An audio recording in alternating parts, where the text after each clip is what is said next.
U Hrvatskom narodnom kazalištu tradicionalni humanitarni koncert Lipanjska operna noć 2013. u petak 21. lipnja u 21 sat u dvorištu HNK. Dirigent Mladen Tutavac.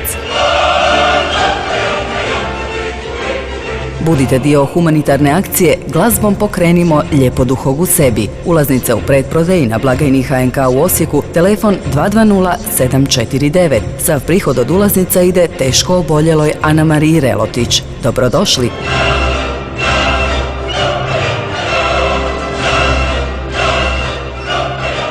Medijski pokrovitelji Glas Slavonije i Slavonski radio.